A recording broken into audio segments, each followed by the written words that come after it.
Hello les amis, j'espère que vous allez bien. Moi c'est Hugo, je suis freelance expert en email marketing pour les marques de e-commerce qui utilisent Klaviyo et aujourd'hui j'ai décidé de vous éclairer sur la différence entre les listes et les segments. Alors on me pose souvent cette question, c'est quoi la différence entre une liste et un segment? J'ai des clients, ils ont des tonnes de segments qu'ils utilisent systématiquement pour envoyer leurs emails, j'en ai d'autres qui ont 10 listes différentes. Je vais vous expliquer très clairement quelle est la différence entre ces deux éléments pour qu'il n'y ait plus aucune confusion et que vous sachiez quoi faire avec l'un et avec l'autre. En emailing, la définition d'une liste, elle est assez simple. Une liste, c'est tout simplement un ensemble de contacts ou d'adresses email regroupés ensemble. C'est-à-dire qu'une liste, elle est statique. Par exemple, ça va être la somme de tous les contacts qui vont s'être inscrits à votre newsletter via votre formulaire pop-up, via votre footer ou via le checkout de votre boutique en ligne. Ce que je vous conseille, c'est d'avoir une seule liste sur Klaviyo qui regroupe tous vos contacts. Comme ça vous permet d'avoir tous vos contacts au même endroit et d'aller analyser cette liste facilement si un jour vous rencontrez des problèmes de délivrabilité, mais aussi pour pouvoir analyser facilement la croissance de votre base de données.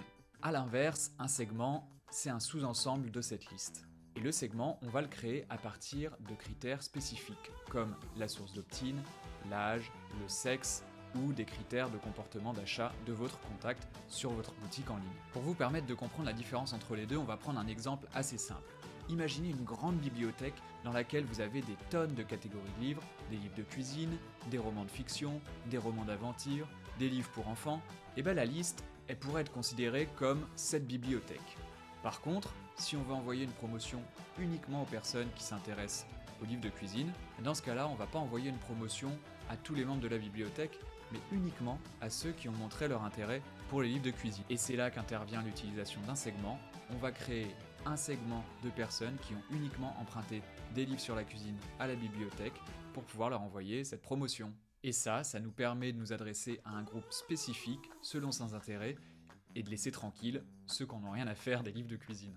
Maintenant que vous savez ça, vous n'avez plus aucune excuse pour ne pas savoir quelle est la différence entre une liste et un segment.